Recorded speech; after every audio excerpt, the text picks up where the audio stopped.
Welcome everyone. Hello again, I'm Tony and this is Ange, and we run the Back to the Future the Musical fans Facebook groups and social media accounts. The group continues to grow. We now have over 4,200 members and we're still posting to Instagram, Twitter, and you can find all our past interviews on YouTube, Spotify, Apple Music, and all the other popular podcasting platforms. And today we're absolutely thrilled to be joined by a West End and Broadway legend who recently moved to Hill Valley to take over the role of Doc Brown in Back to the Future the Musical. It's the one and only Cory English. Hello, hello. So good to be here. It's exciting. Great. Thank you so much for giving up your free time to join us this morning. We always like to ask, how are you doing? I'm very good. Just coming off a day off, which is always nice. Not that I don't like to be in Hill Valley, 7 days a week, but once in a while, it's nice to have a day off. So, yeah, I'm refreshed and ready to go back for the evening show tonight.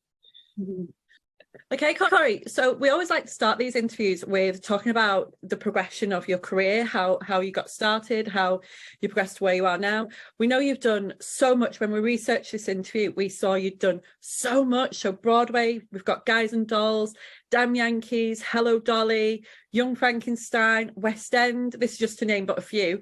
You're in town.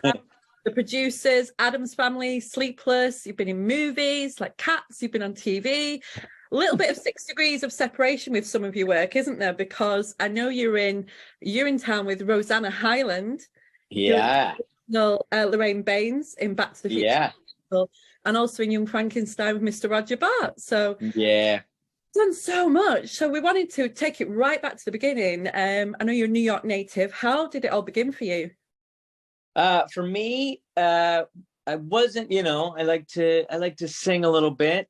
I was always athletic, but I didn't do the dancing thing from 4 years old, like a lot of people.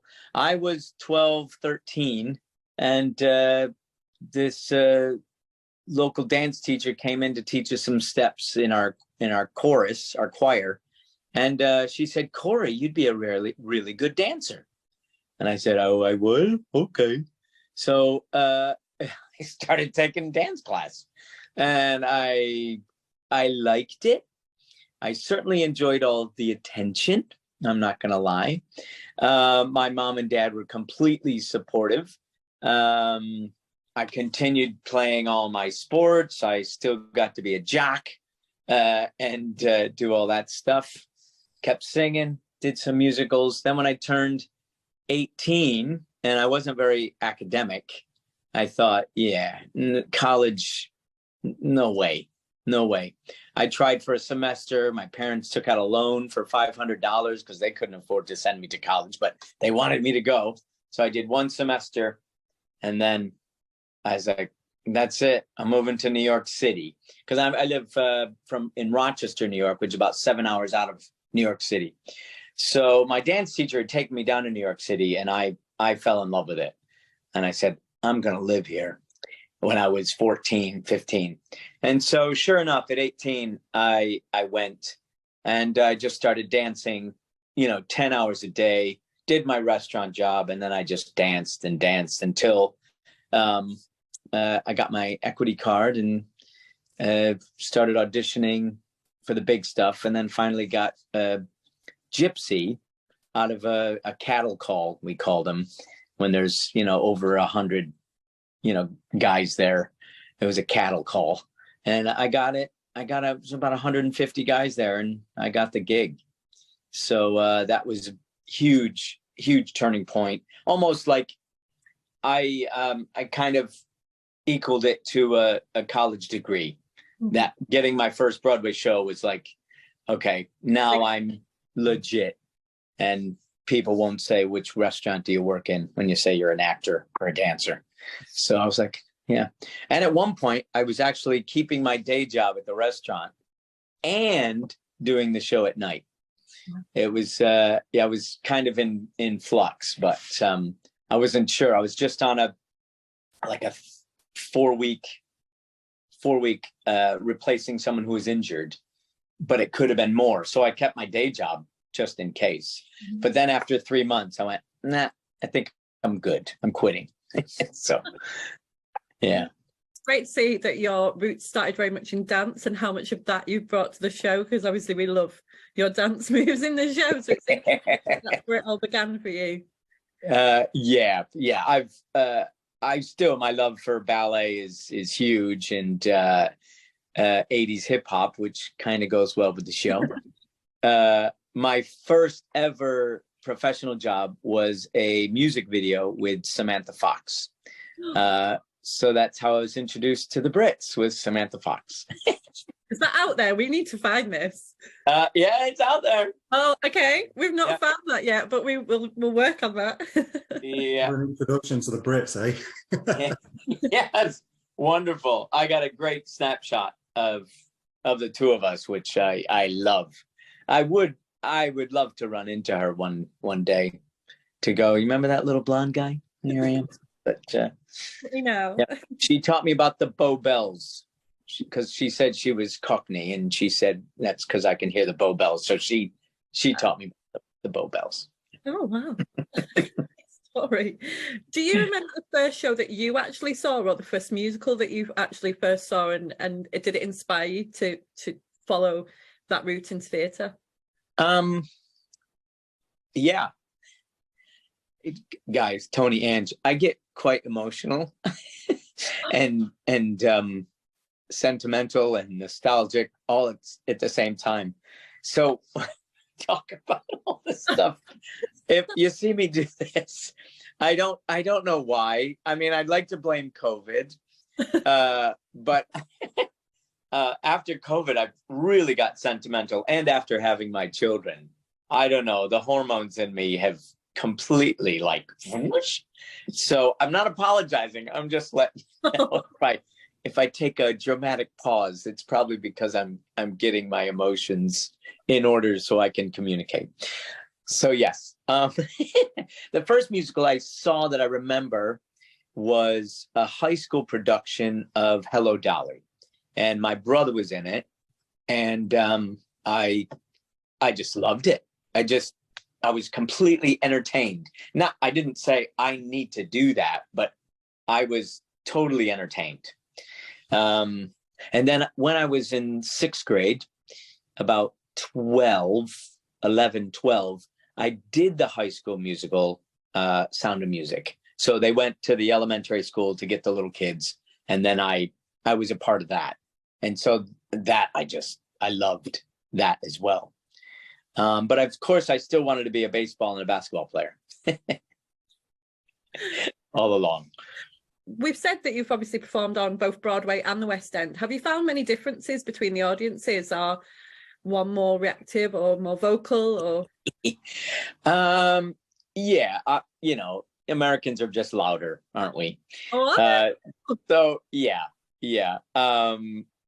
So yeah, you know, I'd say that the American audiences, you know, they're a little easy, like they'll standing ovation every night. Now, at the Adelphi, we're getting quite a few standing ovations. So this might be the one time that it's false. But Americans are quite easy to give entrance applause and to, you know, easy standing ovation.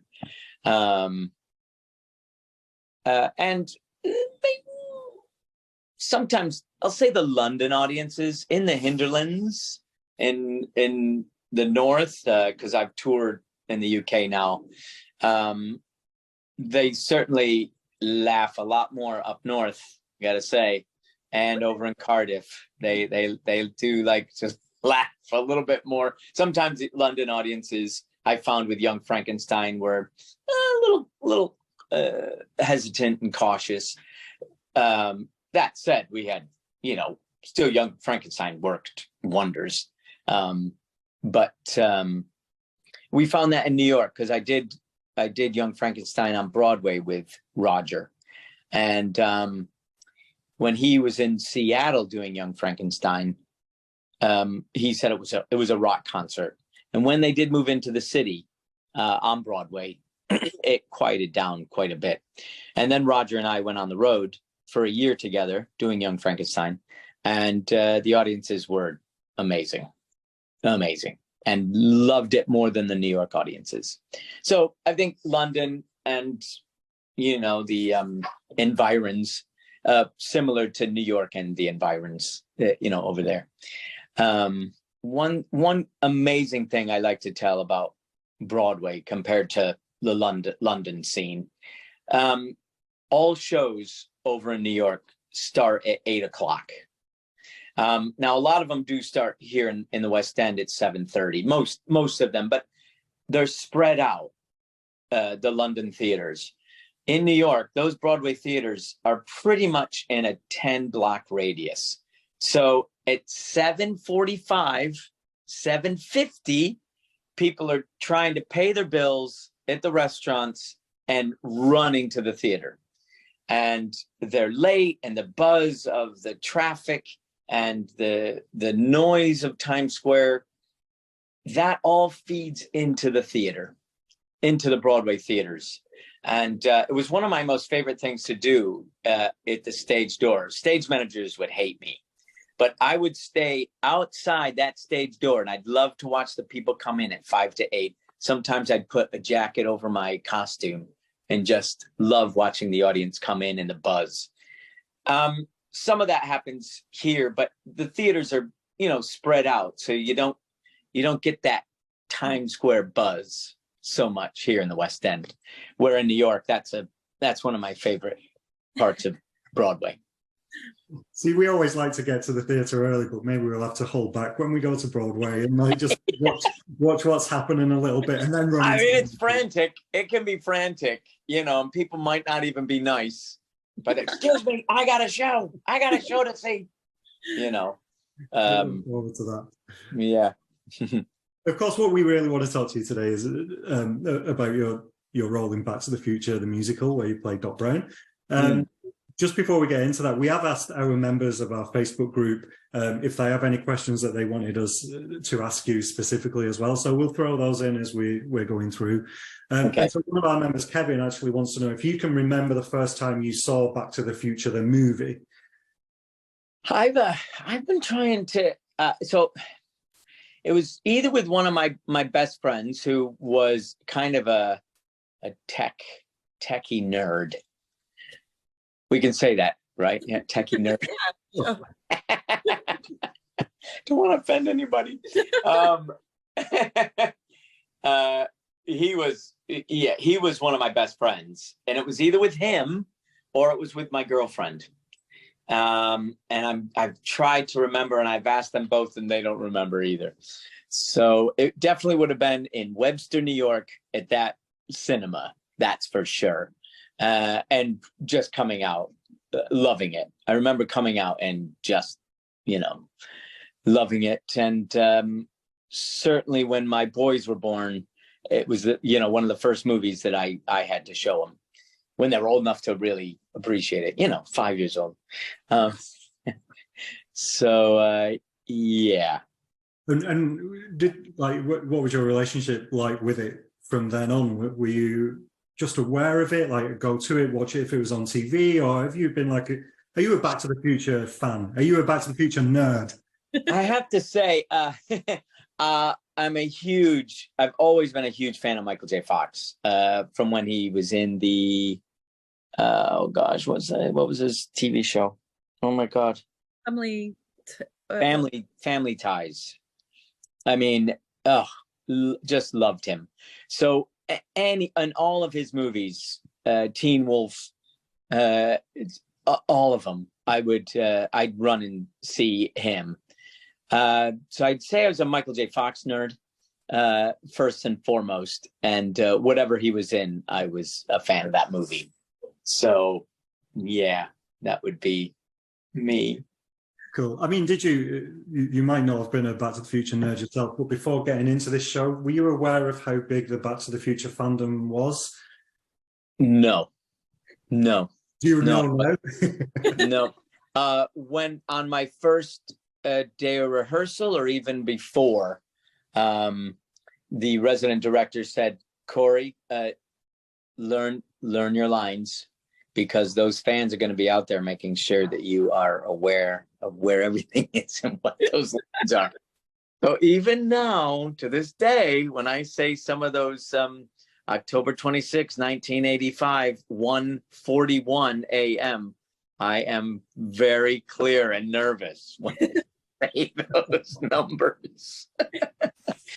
Yeah. And one I think I had on, oh gosh, don't tell the wardrobe, but I think I had on like 1950s watches when I should have been in the 80s, or it was vice versa.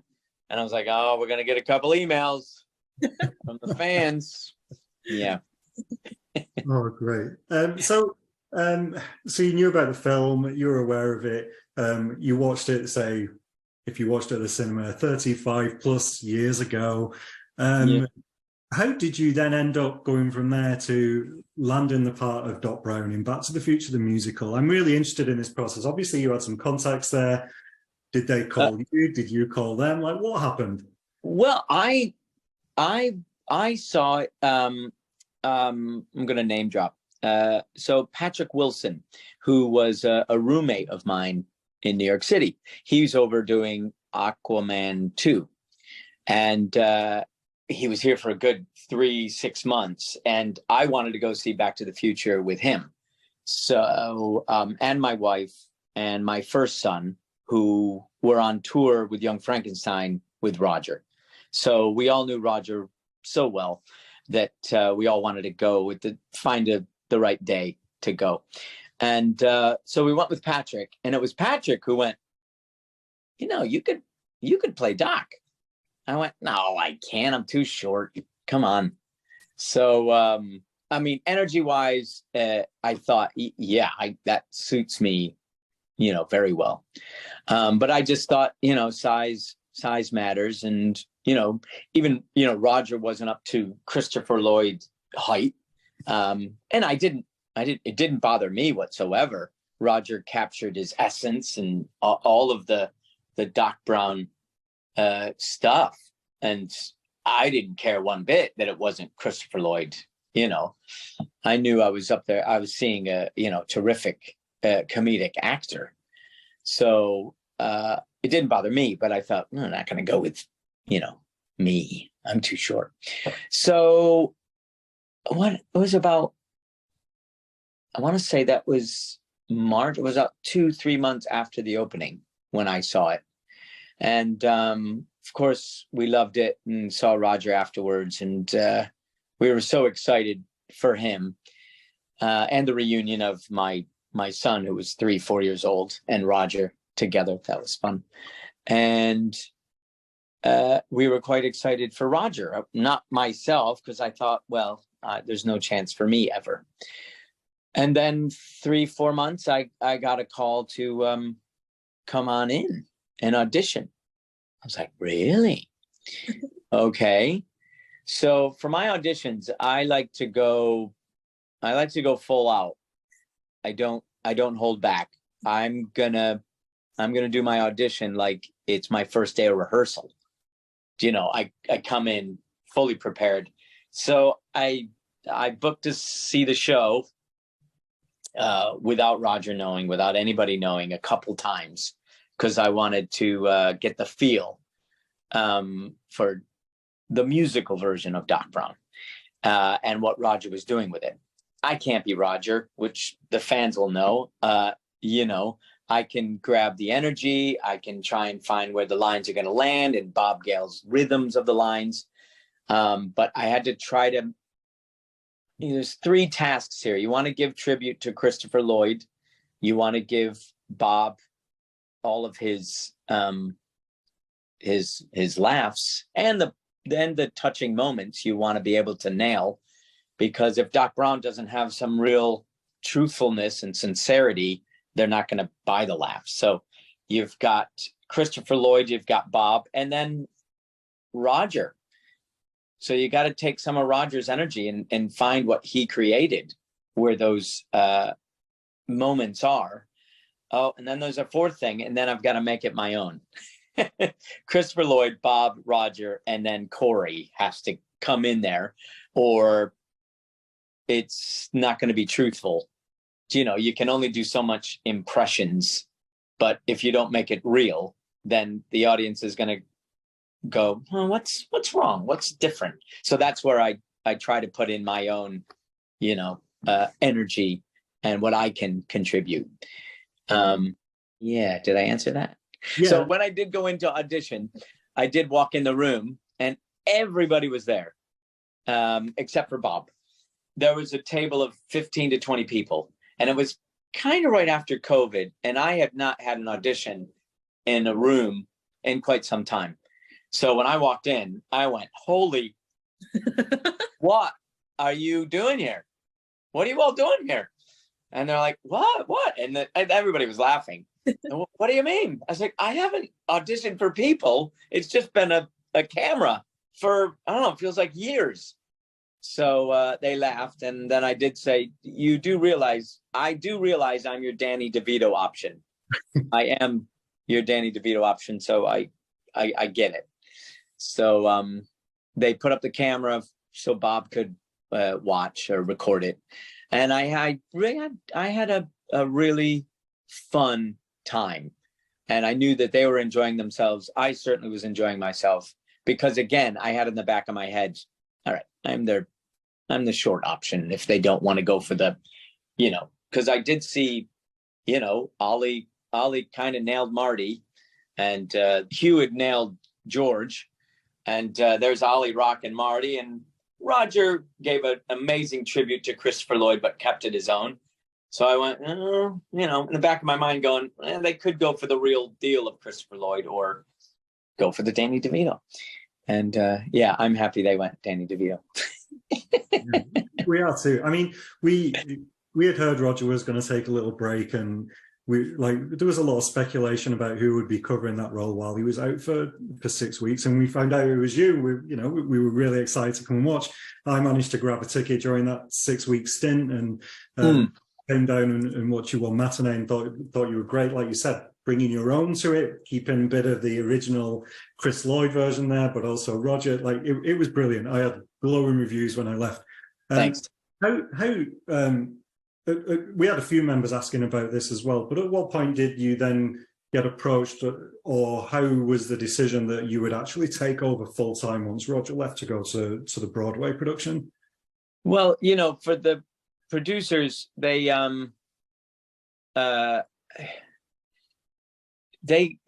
really have to wait to see the whole 6 weeks. They couldn't just automatically go, you're in. There's a lot of other options that, were available. And I could have sucked. So, so they waited until the end of the run. And then in between, when Roger was, I don't know if Roger knew exactly when he was going to leave or how much time he needed to prepare for Broadway to come down a little bit before, it's going to start back up for him, which is so cool. How much time he was going to need. So they couldn't really offer anybody anything until everything was clear with Roger. So it wasn't until Roger was clear that they approached me. You mentioned, trying to put your own stamp on this role. Neve in our group was asking whether you had any particular sources of inspiration that you were going to. Did you have anything like that? Did you have anyone in mind apart from, Chris and Yeah, I do. I don't know if any. I wonder if any of the fans know where there might be a coincidence between Christopher Lloyd and this other character that I adore. I don't know if I want to give it away, but I wonder if your fans know. I'm a huge fan of Seinfeld. Okay. And there's a character Kramer in there. And I don't know if Michael Richards took inspiration from Christopher Lloyd, because I think he may have. I've never met Michael Richards, and if I do meet him, I'll ask him. But Kramer is a big influence on me, and I saw similarities. Also, Christopher Lloyd played, oh my God, his character in Taxi. And he was the mechanic. And that was a trigger for me to get into Christopher Lloyd and then into Doc Brown. So I went with Michael Richards, and then no, it wasn't Latka, that his taxi character, and then Christopher Lloyd, and then I had to sprinkle Roger in there as well. There was one thing that Roger did, getting on the bonnet of the car or the hood. That was terribly British of me, wasn't it? Ouch. Next up, we're saying garage. When he got on the car, he did a great little bit, like up, and I'm thinking, I got too much energy to try to pull that bit off. That the audience ain't gonna buy that. I've just gone, ooh, and I think he could clear the whole car. I think I could jump all the way up on top of the car rather than going on the hood. So I said, can I roll up on this on the hood? And they went, no way. And I went, oh, why? Because I had done it because I said to the choreographer, you mind if I just try something? But I didn't realize how expensive that windscreen is. So they saw me do it, and I saw the whole team go, oh! I went, what? It's not good. They're like, no, it's really good, but you cannot break that windscreen. No, I wouldn't. I'll completely stop. And so it was a no. And so then I had to get down on my hands and knees and beg. I said, listen, give me 3 times at it right now. I will show you that I will not hit that windscreen. And I did good. And I've only once put my hand just over the hood, just the once. So it's been all right. So that's one huge trait that I was like, no, I gotta do something different there, because yeah, my doc energy needs a little burst. Yeah. Cool. Well, we've certainly all found, as you said, that you have put your own stamp on it, and we all adore your performance as Doc.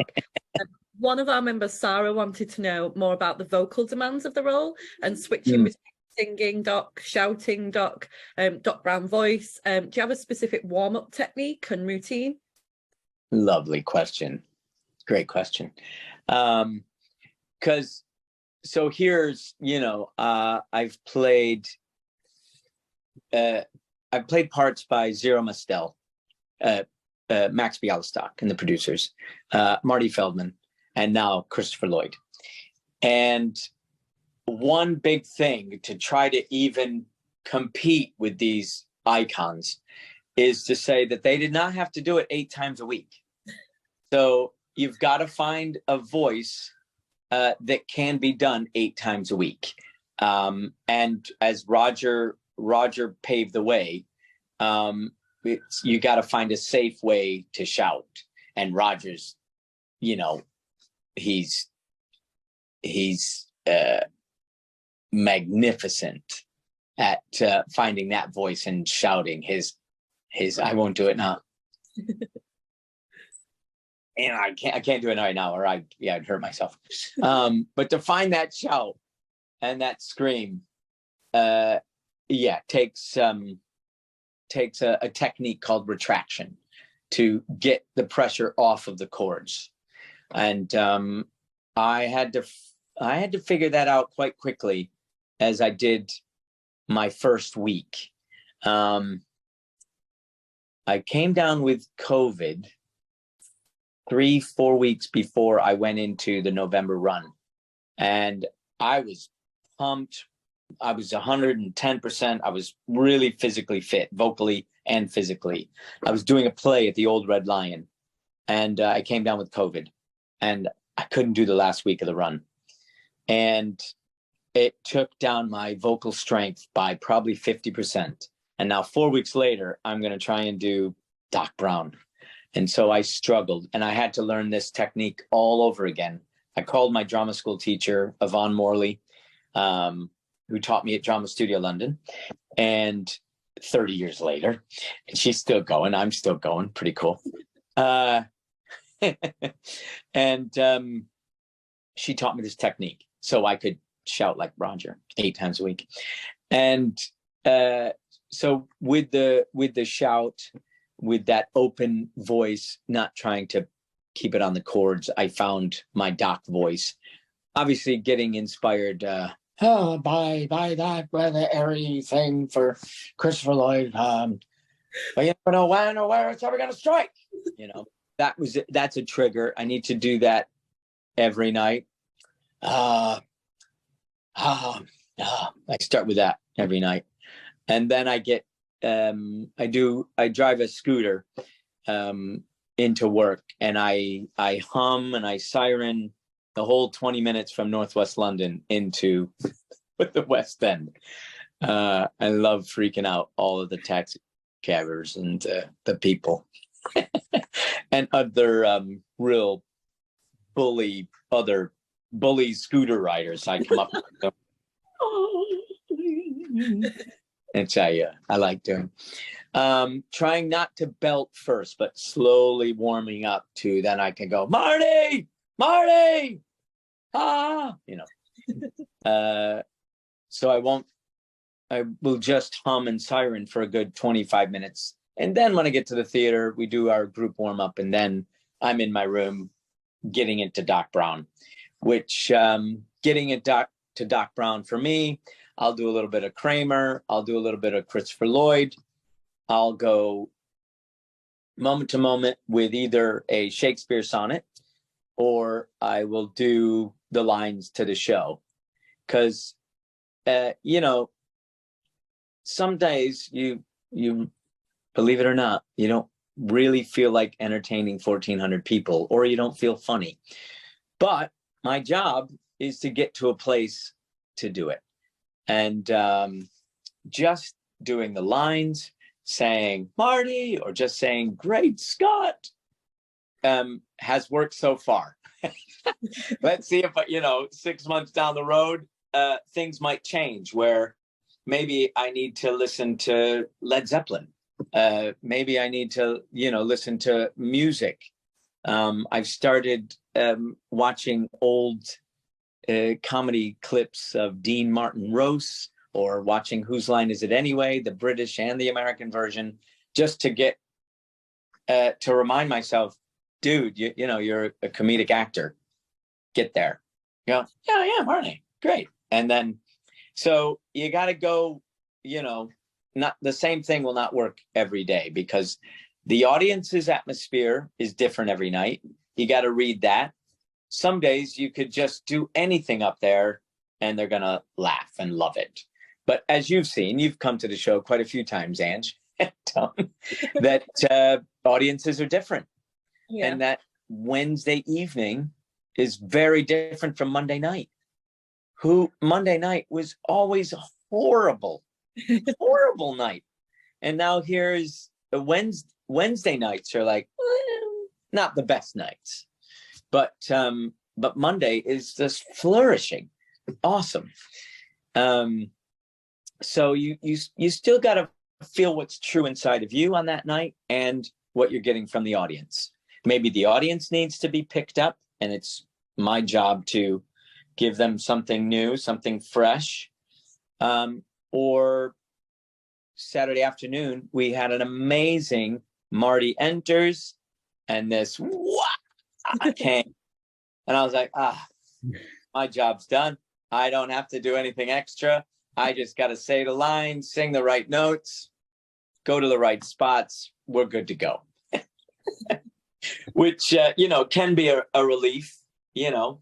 But if they need a little boost, then I'll turn up my dial to, you know, 110 and go for it, you know.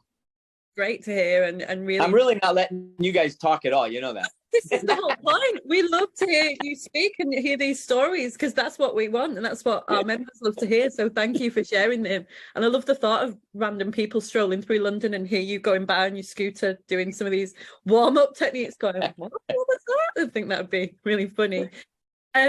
We wanted to cover, obviously one of the more physical parts of the role, probably trickier parts of the role, is the hoverboard. And we saw a video that you posted on your Instagram before you started the role of you trundling down your street on your hoverboard. Hannah wanted to know from our group, what was it like in mastering the technique of the hoverboard? I was petrified. Yeah, I was petrified. So my 16 and 10-year-old, I brought one home. That's the one we're using in the show right now. You can actually see the scrape marks still on it from my street. The first YouTube video I watched to try to learn this was to stand on it without it on. And that was horrible advice. So when I tried to stand on it, I did a skateboard in the 80s, like we all did. And I was fine. So I thought, I'm not going to have a problem. But standing on a hoverboard when it's not on is impossible. So I thought, I'm not going to be able to do it. They're going to have to re-choreograph it, but it's such a great moment. And then I did kind of hit a low. I haven't even turned it on yet.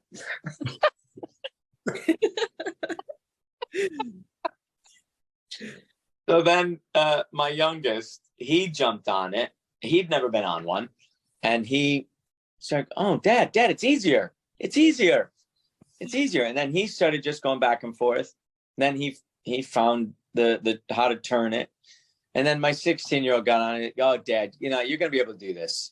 So then this is like the next day after I beat myself up the whole night. And then I got on it while it was on. And I went, oh, okay. And I just stood on it, and then I could find it. And that was inside on a carpet. Still, the piano was right next door. I could have slipped and hit my head on that. Then I found it in the house, just going back and forth on the carpet. And then I took it outside in the street, and then started to get up a little more speed. But still, it's that initial, I want to go. I got myself a home, I got my, and I got to say, only in the last 2 weeks do I feel like I'm doing what I wanted to do back in November. So now I got the nice shoot coming down stage to the left. I got some turns in there, and I feel much more comfortable on it. I wonder if any of your fans were there the night that the hoverboard needed to be calibrated. And there was one night where I did it. I got on it and it slipped out. I got back on and it slipped out. I went, this ain't right. This ain't right. And the computer inside was way off. So I had to dance. I wonder if any of your fans were there that night, because the cast still reminds me of it all the time. So I did the same pattern, but I'm doing some dancing, and I ended in a James Brown jazz split, which I hadn't done in 20 years. Wow. Which I don't know why I wanted to end in a jazz split. My son heard about that, but yeah, I think after people have watched this, people start to claim, "Oh yeah, I was there. Do you remember that night?" Right. I was there. That would be cool. Yeah. I have to say, I mostly performed that whole dance sequence for the cast, because I guess it never happened to Roger, but that was their fallback, was like, we just stick with the pattern and run it, dance it, whatever, robot it, something 21st century.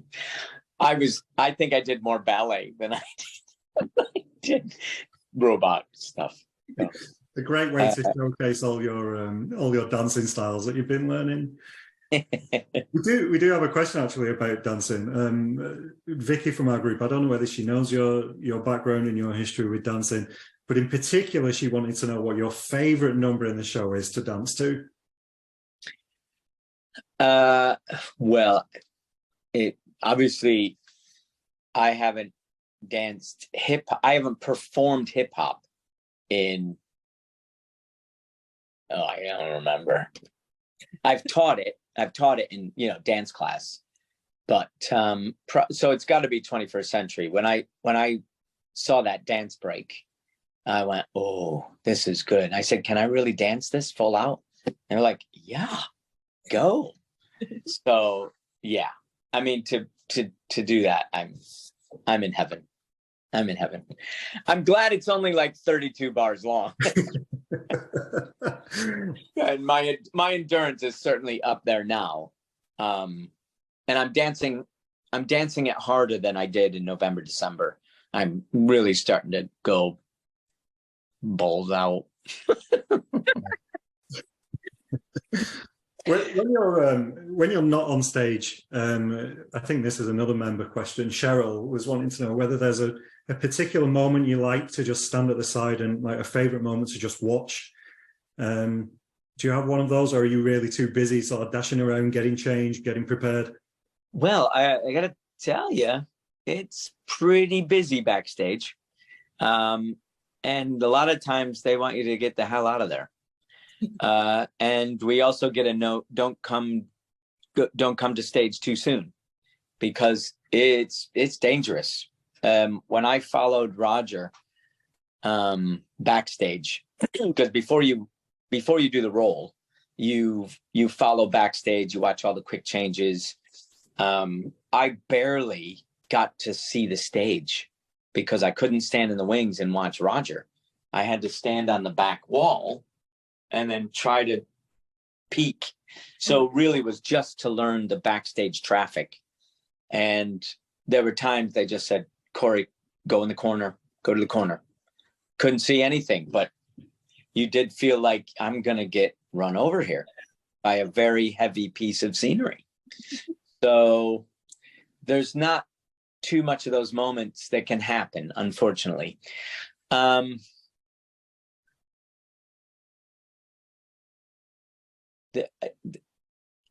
moment for me happens on stage. So when Marty starts singing, I've got no future. After I say, there's no way, you're stuck here, he starts that next song, and I kind of go into Cory mode. Obviously, I'm in character as Doc, everybody, but there's a part of me just love watching Ben and Will perform and sing their song. And I go up and I gotta, look at the car and figure it out. But it's just a moment where I can go, it's so cool to watch them do their thing. Yeah, and I let that affect me as Cory and as Doc, because if I really see them and see what I'm getting from them, then that changes me truthfully. I don't have to act.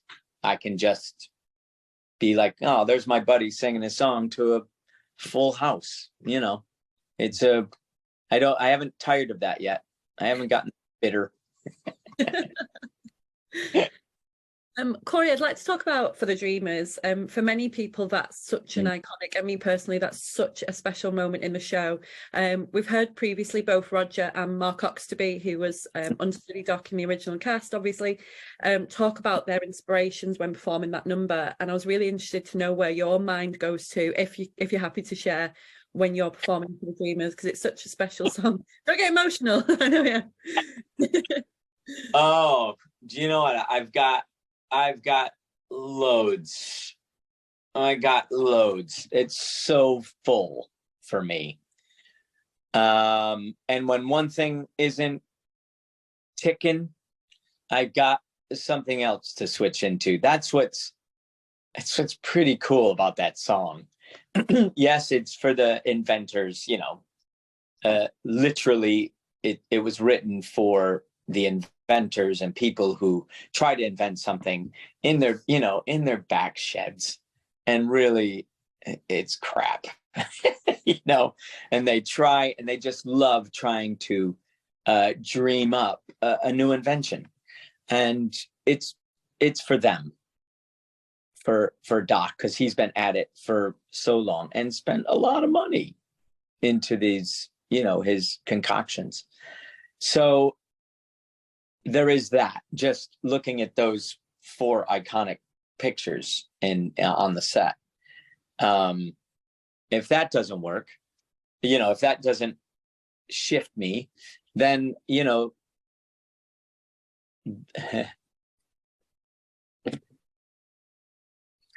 those are my angels. Those are my dance teachers and people that have helped me, who, you know, during the 80s AIDS crisis, died. You know, they were teaching me, they were choreographing me, getting me on Broadway. And, you know, I've got 4 of them right there. So that shifts me, obviously. And then if it's not that, it's the whole father-son thing with Marty. There's my Marty, who is Will and Ben. And that's there. And then really, if I'm way far out in La La Land, there is my father's son relationship with my boys, which is very strong. And then the other day, your fans will enjoy this.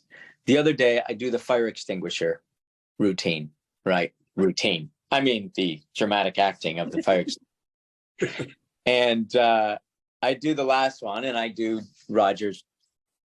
Oh, it's Minty. This kid in the front row, probably 5, 6, shouts out, "You're nuts!" Right?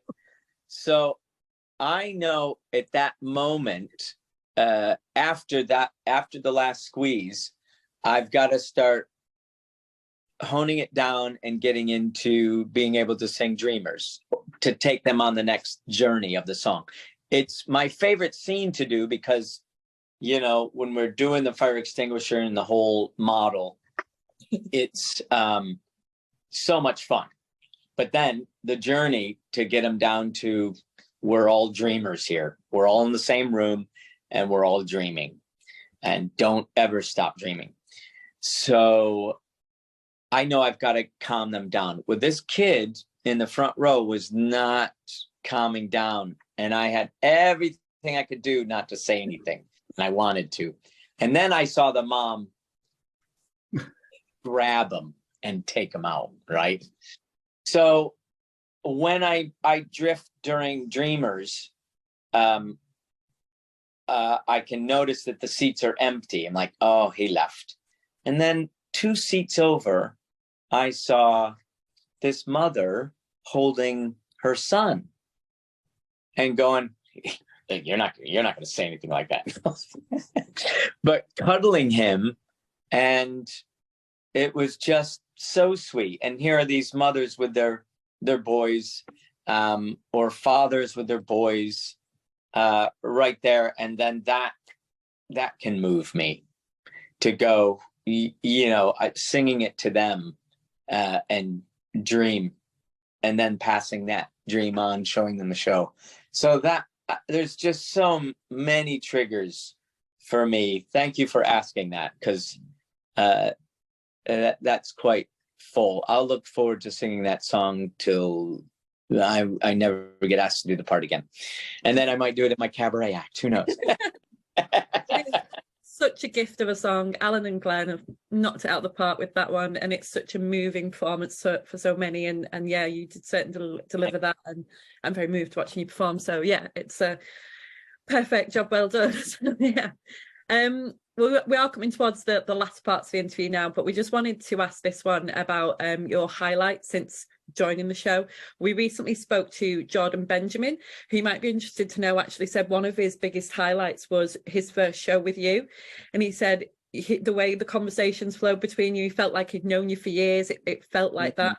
And it was such a fresh, new and exciting thing for him. And he really cited that as one of his biggest moments. So no pressure, like to, you know, give him a one back. But what's your biggest highlight so far that you would say? My biggest highlight. I don't want to cop out on this.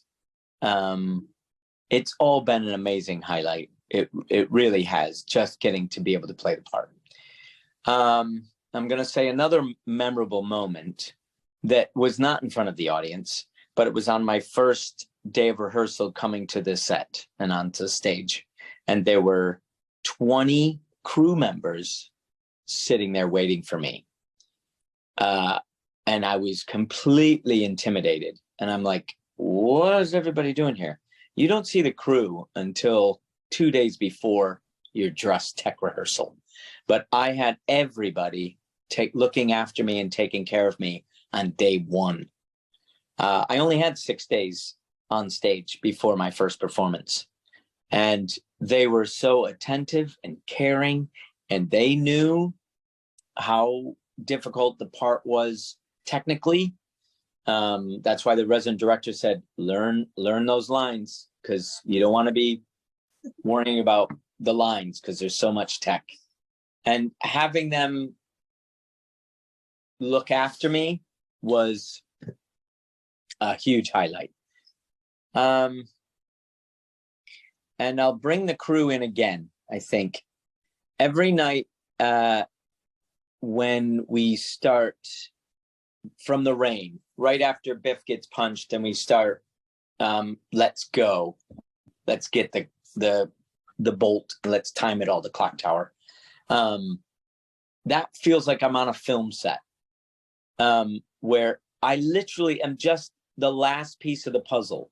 There's so much stuff going on that I have to think technically, you know, because if Nick over there is moving his set piece and I'm in the way, like we all are just like you know, those old school watches and clocks, all those gears moving in and out. That's what it's like backstage. And I am literally just the last bit of the puzzle. And Marty is as well. And so I do love doing that clock tower. I like doing the stairs. The stairs is a great moment. That's a highlight. It's another character, right? All those, that automation and everything else. It's just, it's just brilliant. Yeah. We don't want to keep you too much longer. We've got a couple of questions to wrap up. Of course, we asked our members, you know, the questions that they really want to use this opportunity to ask you, the really important stuff that they absolutely need to know. And so Steph would like to know, what kind of scooter do you drive? What kind of scooter? I got a Honda Lead 110. 110, 2008. Thank you. I don't know whether they're thinking about getting one or they just want to know more about you so that maybe they can, you know, jog alongside you when you're doing your warm-ups and anything else. I don't know. So yeah, no, thanks for that. Sure. That's fun. Sorry, you and I have spoke about this a few times. I know that you're a big baseball fan, and I know that you have played baseball in the UK. Go support your local team, because there is a big British baseball community. Yeah. Shout out your team, Hearts Baseball. Shout out my team, Liverpool Trojans. It hurts me to ask this. The person who asked this is one of our members and huge fan of yours as well, but they I hope you take it in the spirit it's meant. John wanted to know, he knows you're a Yankee fan, and he wanted to know what it's like when the Yankees blew a 3-game lead in the 2004 ALCS against the mighty Red Sox. Oh, that hurt. Now, well, I'll say to John, I love to hate the Red Sox. So, you know, in 78, 77, I knew all of the Red Sox players just as I knew all of the Yankee players. So I love to hate them. 2004 hurt a lot. And anytime we lose to the Red Sox. So yeah, so thanks for bringing that up, John.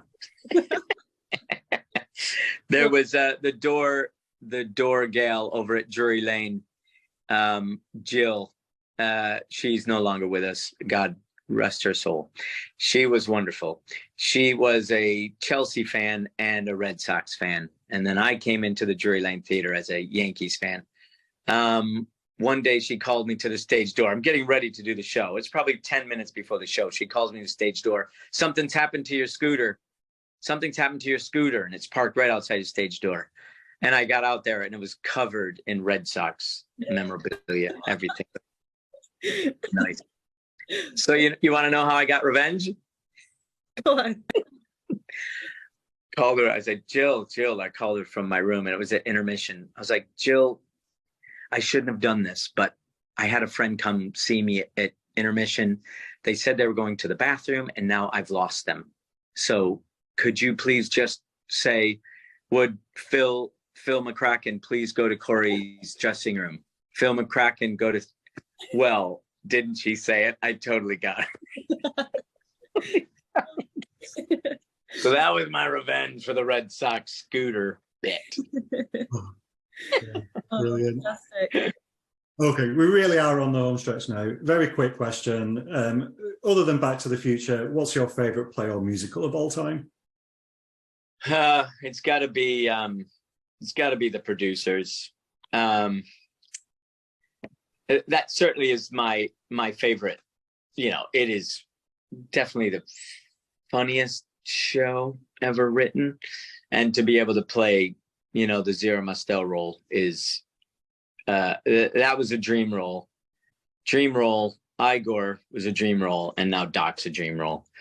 But that was the first one. In Mel Brooks, I mean, the laughs, huge. I don't know if it will be done for a long time, but at that moment in time, it was definitely one of the funnest things to perform. I never left stage. I got to sing, dance, and act. I got to be on all pistons were pumping, and it was incredible time. There's another show called Funny Thing Happened Way to the Forum, which is another funny show that I got to do with Whoopi Goldberg on Broadway, and Nathan, and that was a lot of where I learned a lot of my comic timing via osmosis, just hanging out with very funny people. And they also taught me how to lead a company, you know, how to be a leader.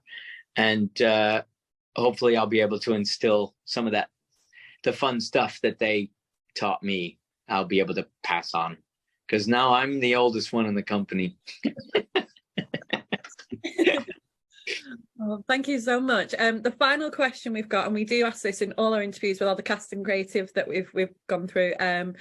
If anyone hasn't seen the show yet, and if they haven't, then what the hell? But anyway, if they haven't seen the show, why would you say people need to come and see Back to the Future, the musical, at the Adelphi?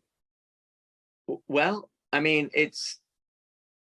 I think for me, now I haven't seen Frozen, and I didn't see Spider-Man, but this is the state-of-the-art, high-tech, you know,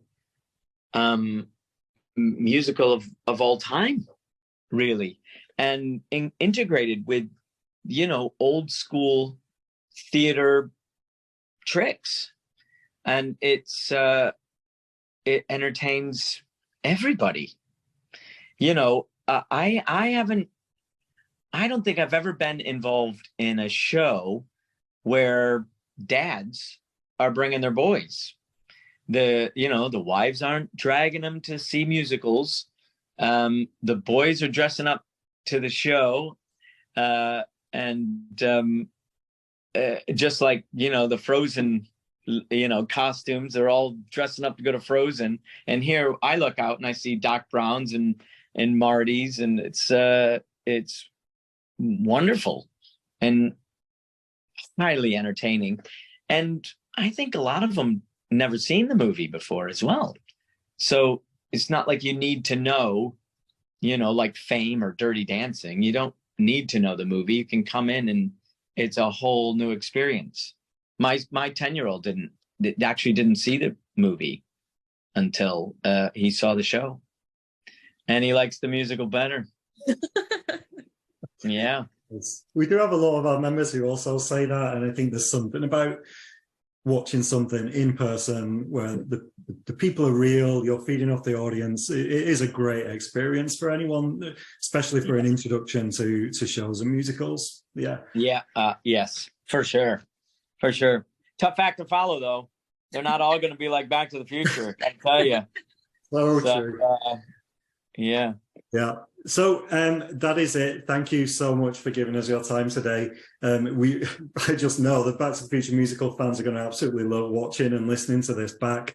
So no, we really appreciate the time. We can't wait to be back at the show. It won't be that long, I'm sure. And we'll see you again on the stage. So thank you very much. Hope you've had a good Thank time. you. Thank you. My face aching. You've had me choked up emotionally. Absolutely brilliant. Thank you so much. Thank you. Thank you.